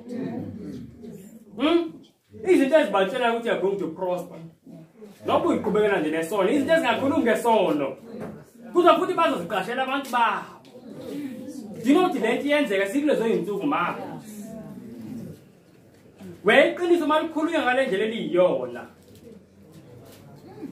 abantu baqale bayasakaka yebona bandweni bazalwane engathi uNkulunkulu bazalwane njengoba sila thina sihlangene singabamunye asisize sithandane even if mhlambe kunento ekhulumekayo esifunda esibona ukuthi lena iyasika lena inzima bese sibambelele kuJesu sithe ukuthi ungisize ngiyakwazi noma usika usukusikela ukuphilisa sayibona leyo nto umbese mawusesandleni sesigebengu uyabulala kodwa mawusesandleni somuntu osebenzisa kahle noba udokotela owenze operation wenza njani uyaphilisa sayibona leyo bazalwane izwi kaNkulunkulu lithi iBhayibheli liyasika basikela ukuphila sikela ukuphila uNkulunkulu nje la uzosi-operate bazalwane uzosi-operate asizweni yenzani ithi hayi uthi ngidlule la lana uElena White wabonisa i-shaking lento eyenzekayo manje in vision uthi ithi I asked the meaning of the shaking I had seen and was shown that it would be caused by the straight testimony called forth by the counsel of the true witness to the Laodiceans. Ayisimeni lapha bazalwane. Uthi waboniswa ishake wabona abantu abaningi bephuma enkonzweni. Wabuza ukuthi awu yini le ngicetha kuyibona? Ngicela mhlawumbe ayibuze ingilosi. Yini le ngicetha kuyibona? Kuthiwa lena yi-shaking. Izokwenziwa yini? Izokwenziwa yintshumayelo eziqondile, straight testimony. Lezo intshumayelo eziqondile zenziwe yini? Ukuthi abantu bazwe amazwi kaJesu awakhuluma kwibandla laseLaodicea. Bathi bewezwa amazwi kaJesu bathi hayi siyawakhuluma nathi. Mele sikhulume into eziqondile bazalwane singamsadukisana. Angisho siyasazi isimo sebandla leLaodicea ibandla lethu. Kuthiwa ibandla elinjani elilukewarm. Kambe yini ngesulu livivi. This vivi alishisi alibandi. Ibandla eline-pride elithi linayo yonke into. Angisho kunjalo Christian ave singcono. So kuthi kunabantu abazozwa lento uJesu ayikhulumile bazithobe phambi kwaJesu bathi inkosi yeke ucela usisize. And esibeyizwa lento uJesu lokho iphinda kubona bahambe bayikhuluma. Bakhulume lento uJesu and then that causes a shaking. Ngoba kuzoba khona abadala, kuzoba khona abafundisi, bekhona abantu abasebandleni abangafuni ikhulunywe lento. And that will cause a shaking. As in la red words, they will rise up against it, the message. And this is what will cause a shaking among God's people. Says the Lord. Do you see what I think there is?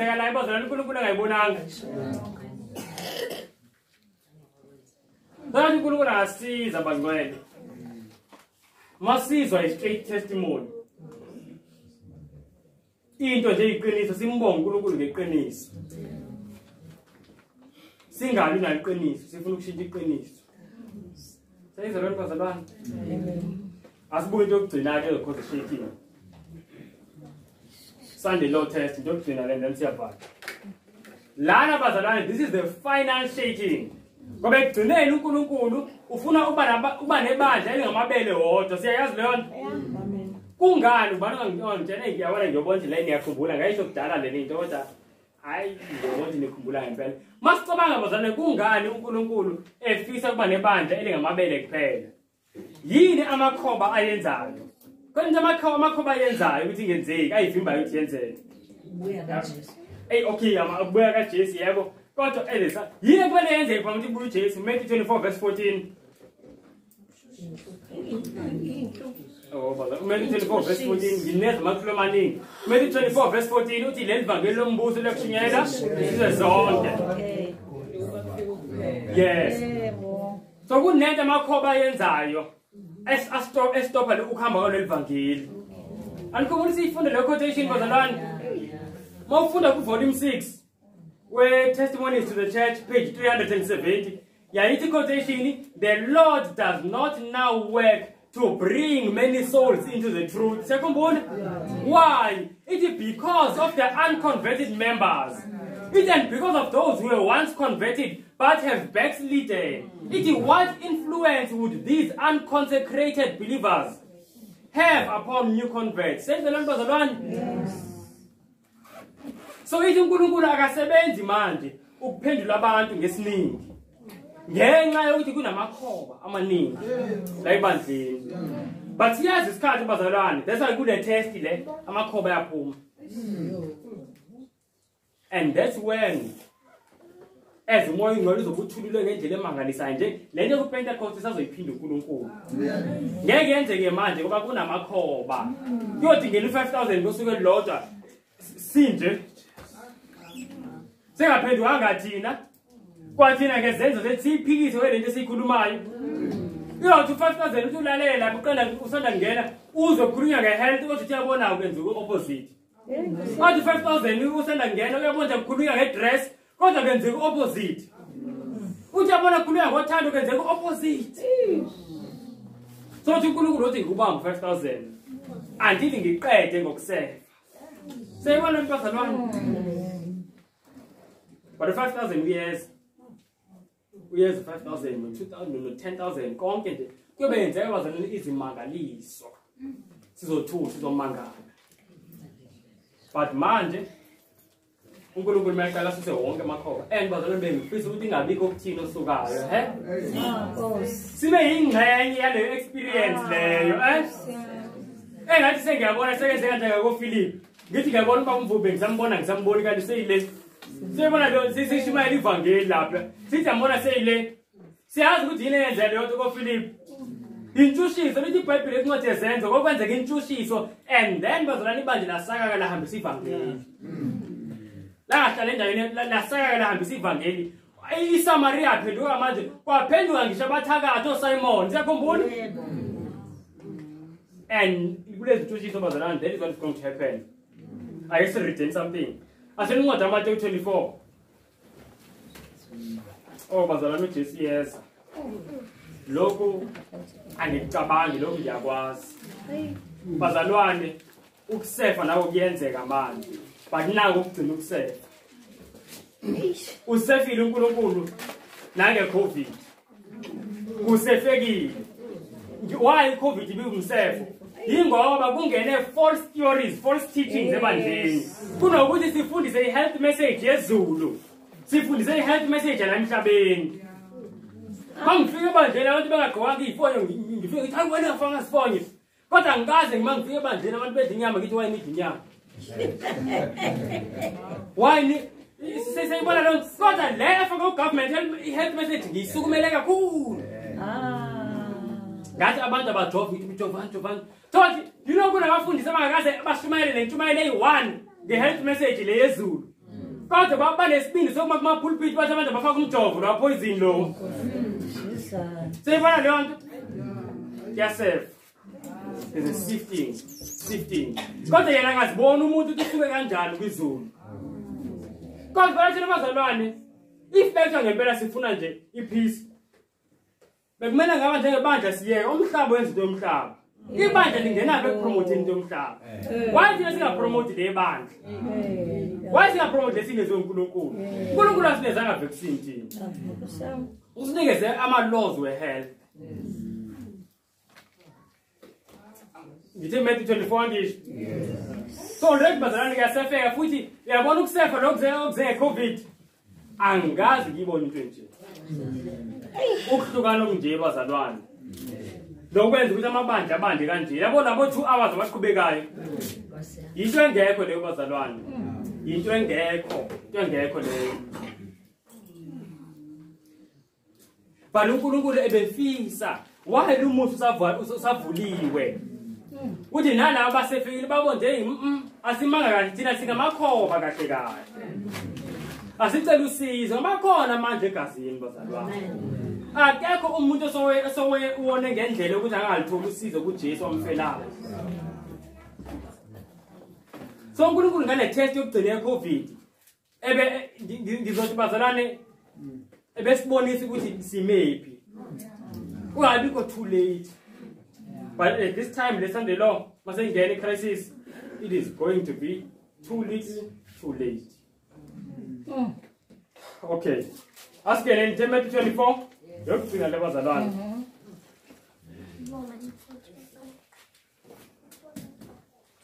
Asifunda verse 9. Okay, mhlambe for abazalwane abanye bangakazi bayizwe kahle, asiqale verse 7. Sibone isikhathi lesiphila kusona. Cela sifunda verse 7 ame verse 9. Ngokuba isizwe semvukela isizwe. Nombuso uvukela umbuso. Kube khona indlala nokuzamazama komhlaba izindawo ngezindawo. Yaba konke lokhu uqala kwemhelo. Okay, sibambeni lapho. Kancane. Lana ngilana iBhayibheli siyakhumbula ngisho ukuthi yini eyishoyo engayisho kwiBhayibheli lesizulu. Yini bazalwane? Pestilence, ubhubhane. So kahle uma ifunda lo verse liphelele. Kwabaqala mhlawumbe ukuyiza le verse silifunda. Kahle le verse likhuluma ukuthi isizwe sevukela esinye isizwe, umbuso uvela omunye umbuso, kuba khona indlala. And then ithi kuba khona ubhubhane. Nokuzamazama komhlaba kwindawo zonke, kwindawo ngeendawo. Siyabona leyo nto. So uthi uJesu kuzoba khona ubhubhane ozogcwala umhlaba wonke. yinto besigakazi siyibone but uJesu waseyazi ukuthi izokwenzeka and lento iqalile ngo-2020 and then ku-verse 8 uthi uJesu konke lokhu ukuqala kwani kwemihele. Okay, ngicela bazalwane bathule engiyabaphendula bazalwane bancane ngiyobuza bani. Okay, ngiyaphendula bazalwane. Imihele iqala nini? Ngineza ama-option ke manje. Option A, ingaba imihele iqala eqaleni kokukhulelwa komuntu. Option B, ingaba isesiphakathini sesenta. Option C, ingaba imihele isekugcineni. Yebo. So mayithi uJesu konke lokhu labo manje bona ubhubhana ngelo umhlaba wonke uthi ukuqala kwemihele. Usho ukuthi uJesu uqala kwani lokho bazalwane? Kuphela. Because imihele yenzeka ekupheleni. Do you see that bazalwane? So njengoba sibona kusenzeka lento iqale 2020, kumele kusitshene ukubazana isikhathi siphelile kusho uJesu imbala. That's why manje ngithi isikhathi siphelile ngithi angicabangi ngiyazi. Yes. Sho kanjalo uJesu. Now, silaleleni ukuthi yini elandelayo ke after le mihele. Verse 9. Lapho ke bakhaphela osizini. Hayi bakunekhaphela. Banibulali. Niyakuzonda izizwe zonke. Ngenxa igama lami. Uthi lapho bayakunikhaphela osizini banibulale niyakuzonda izizwe zonke ngenxa yani egama lami. So into elandelayo emva kwale mihele le yobhubhane nalezimo zezulu esizibona zisenzeka kuthi ayintshutshiso. And siyabona le intshutshiso lezi zizobe zimayelana nomthetho kaNkulunkulu. Kahle kahle kumthetho lo wesabatha. Kube khona iSunday law. Siyibona lo bazalwane and abantu abangayigcini nomthetho intshutshiso ziyangena kubona. Ngenxa yesikhathi sesisinde nje ngenxa yesikhathi bazalwane ngangithe mase sikuleli verse ngiyibunge ngicela umuntu asibonise ukuthi leli verse siyihlanganisa kanjani nesabatha. Kodwa ngenxa yesikhathi sesisindile angisafuni. But bazalwane kuthi kuzoba khona intshutshiso very soon. Because uJesu zilandela abobhubhane. Now ngicela sifunde uverse 10. Yini elandela emva kweintshutshiso? Khona ke abaningi abaningi bakhubeka. Bakhaphelane bazondana. Bazalwane. So after intshutshiso ukukhubeka. 15. Ukukhubeka kokugcina. Ilapho kwenzeka the final sifting bazalwane. Lesiyibone le. Asizweni la the red words. Ngifunda ku selected messages volume 3 page 385. Ikhuluma ngeSunday law lana ithi this great issue so near at hand will weed out those whom God has not appointed, and he will have a pure, true, sanctified ministry prepared for the latter rain. Say the one. Could the Sunday law is going to weed out? Could you see to weed out? Izosipula. Lolukhula olukhona ibanje kaNkulunkulu ngathi insimi. Kunokhula nembekhona nezithelo eziright. Siyabona lo? Kuthiwa into ezosusa ukhula lokugcina the final. This issue Sunday law.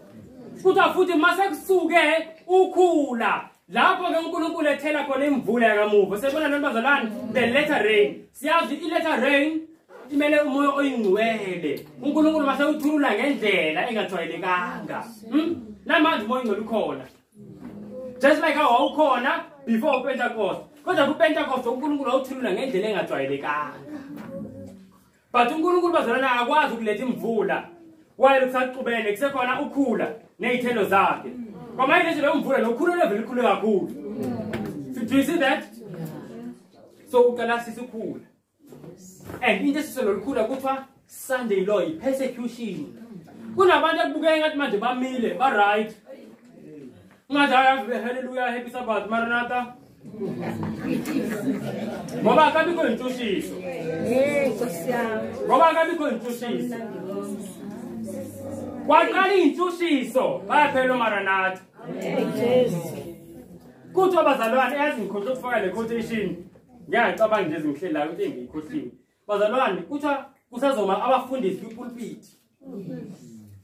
During lesikhathi Sunday law bazoma njengoba bemabetha vaccinate kuthiwa basazoma bathi sigcineni isonto.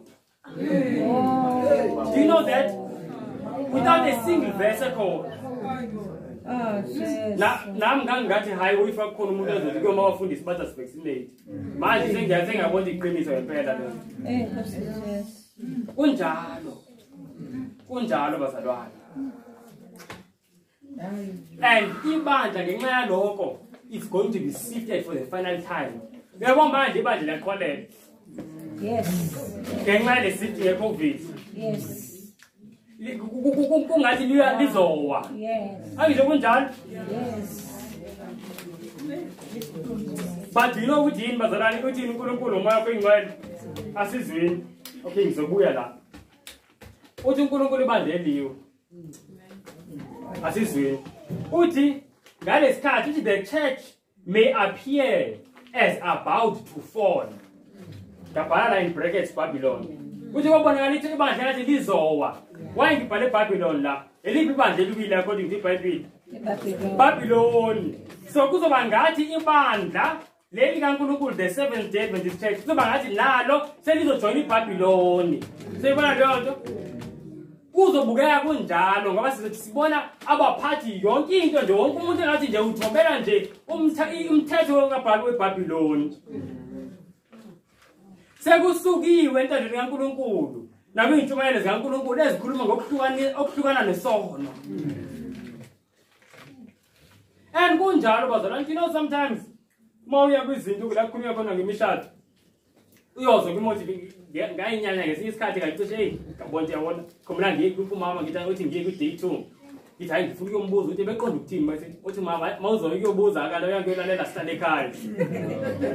Okay asihlale. You know ukukhulunywa ngemishado ukuthi yini eyiglue ezokubanga abahlangane wakhuluma lo baba yabona nje ngabe abuthi yabona le binto engekho. Uthi hayi ngisho kumele ningabusane kumele ngithi wakhuluma nje ngezinto ezisensual kuphela yabo angakhulumi lutho ngokusondelana noNkulunkulu oyiglue. Wakhuluma lutho ngisho imiliti wathi kanti Adventist ayifundwa yini? And lezo zinto bazalwane ngakhuza ngoba yizinto esizizwe eBabylon. Into ezithola ama-magazine ukuthi how to spice up your marriage. Ungatshelwa umhlaba uBabylon ukuthi marriage ilungiswa kanjani? Kube kuNkulunkulu wafika nomshado. Sebona bazalwane. So kuthi it's going to appear as if ibandla lizowa. But bazalwane alizowa liyasiza ngeqhubeka. Ithi but it does not fall. It remains while the sinners in Zion will be sifted out. It is the chaff separated from the precious wheat. This is a terrible ordeal, but nevertheless it must take place. Kuzabazalana lizwi ibandla kodwa into ezosale seyenzeka mase ngathi lizowa labo abamakhobe engathi bayalwisa ibandla bazosusa. Abasusa yithini asixosha abantu thina. The sifting yenziwa uNkulunkulu asizenzeli. Jakhombla ukuHamos utheni uNkulunkulu uthi lo I will command and I will sift the house of Israel.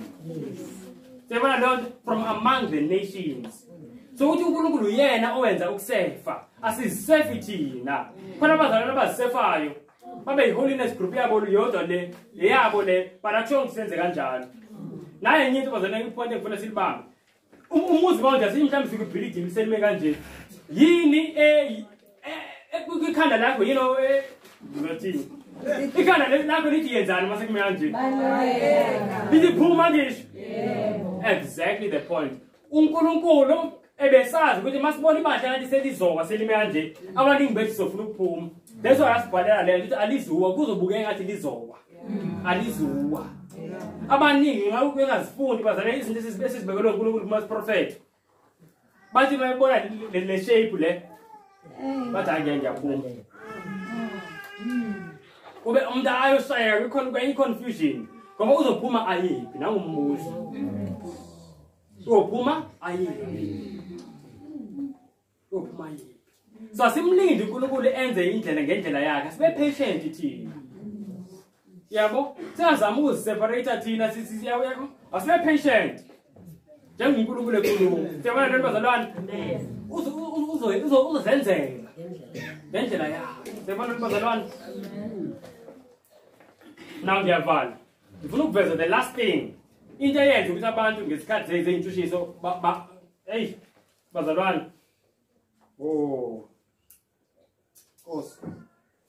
okay ake sibuke ngifuna ukureada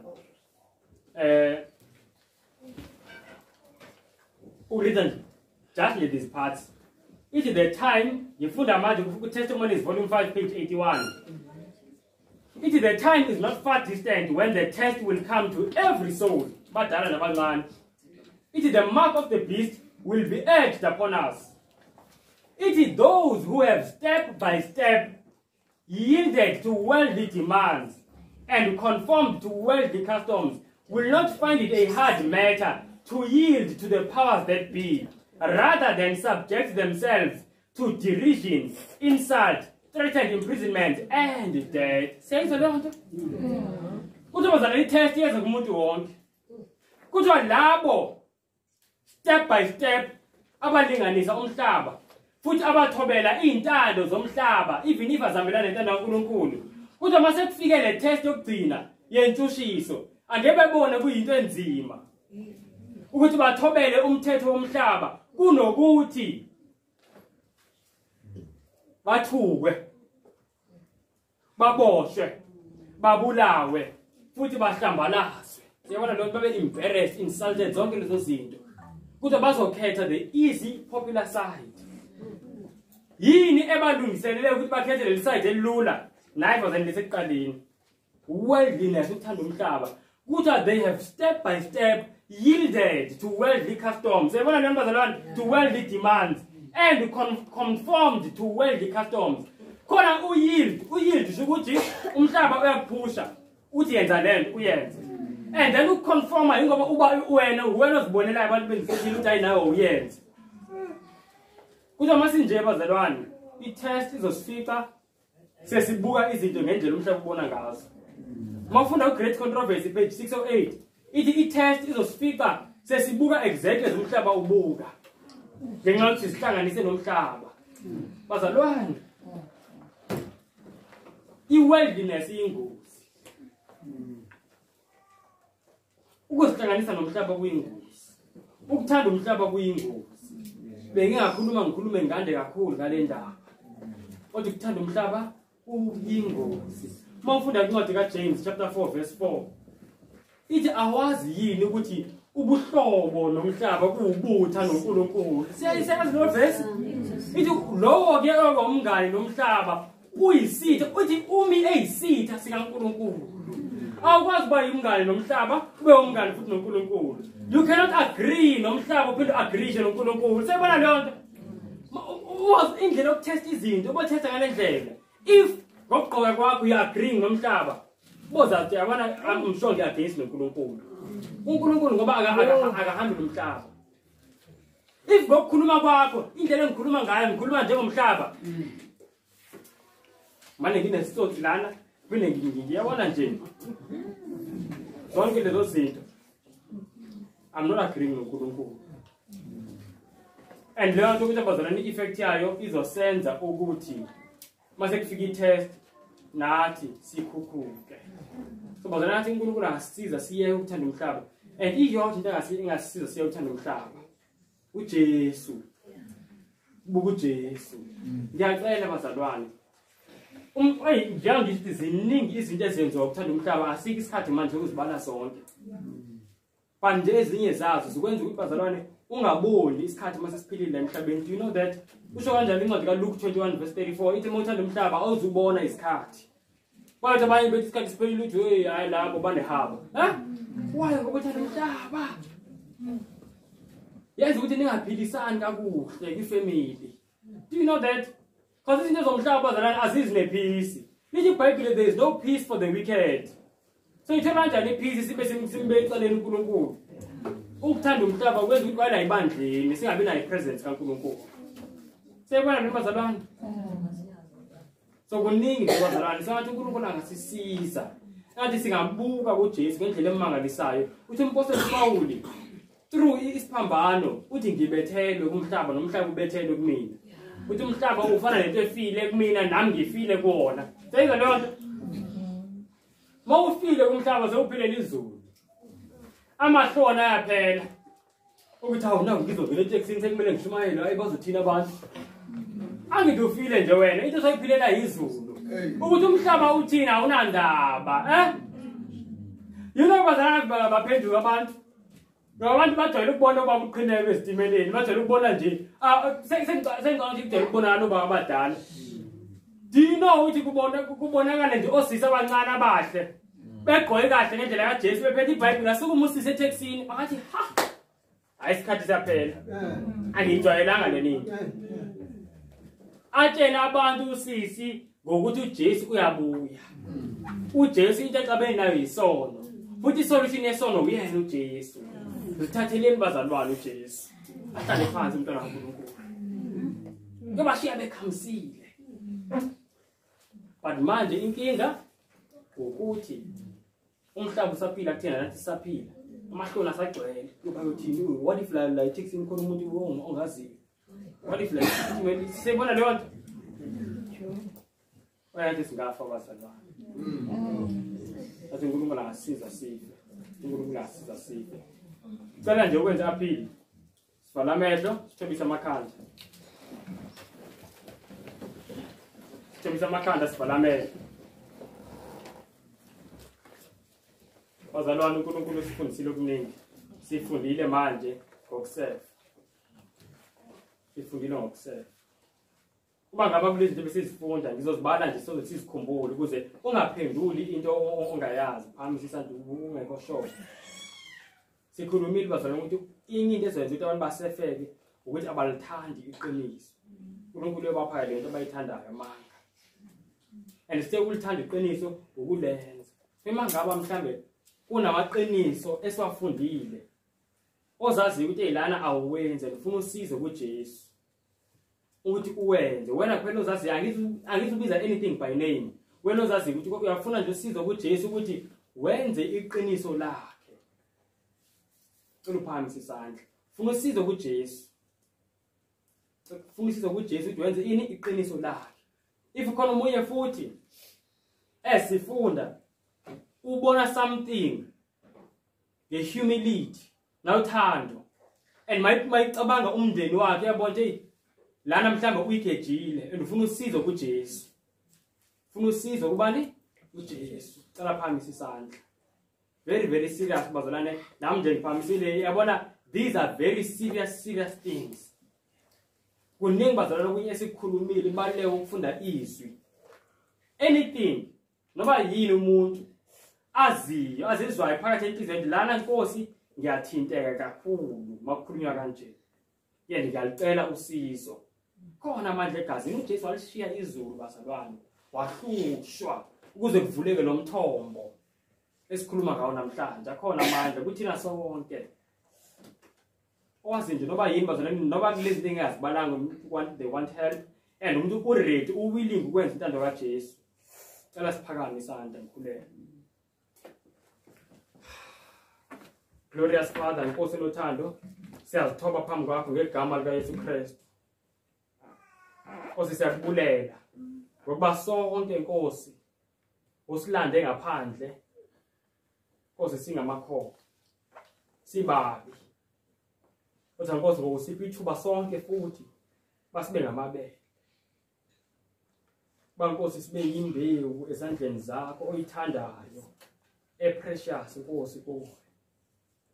Nkosi njengoba nje sifunda ilizwi lakho mihla ngemihla kodwa Nkosi sibe sibona base namaphutha sifunda ngoba tata sithemba amandla wegazi kuba ngaba Nkosi nathi besingawathemba amandla wegazi ngoba yonke lento sesayiyeka Nkosi ngoba kubi Nkosi sibabi inhliziyo zethu zingcolile sisoka base wathemba amandla wegazi Nkosi ukusihlamba kusuke yonke into Nkosi kusuke yonke into wonke amabala nazi izandla Nkosi ziphakeme ngiyakucela tata unothando kakhulu sebenza nangoku tata ngomoya wakho ingcwele to break the spell of Satan Nkosi ngoba izinto ezininzi Nkosi uSathane suke sibekele isipele esithile singaboni ngamadimoni asebenza ukucinezela inhliziyo zethu zingaboni ukukhanya, zingaboni ubuhle bentando yakho, zingaboni Nkosi inhliziyo zethu ubuhle bokuphulaphula nje Nkosi ilizwi lakho. Ngiyacela Tata unothando olumangalisa kakhulu, please Nkosi singathi sesizile kuwe, singalifumani uncedo. And futhi Nkosi usithembisile ukuthi bonke abeza kuwe akekho nomnye Nkosi umdudulela ecaleni. Please Heavenly Father, help us. Siyakucenga Nkosi, asithandazeli thina sidibene apha kuphela nebandla lakho lonke Nkosi. Nkosi please, moya wakho ingcwele, ungathi ungazulazula kula mabandla onke, usebenze kuzo zonke inhliziyo Nkosi ezixesha silibona seliyophela. Please Father, elusincede kakhulu nabantwana abancinci ndiyabeka kuwe. Nkosi nje ezibefunda kancinci ubenze Nkosi bakhule bazinikele kuwe ngokupheleleyo, because nabo Nkosi elixesha lokusefa nabo ufune badlule kuwe. Please ngosicela usincede sonke, sicela ngegama likaYesu Kristu waseNazaretha. Amen.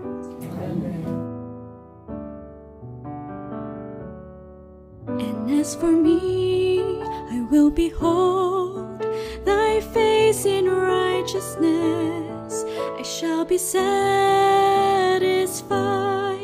when I awake with thy likeness.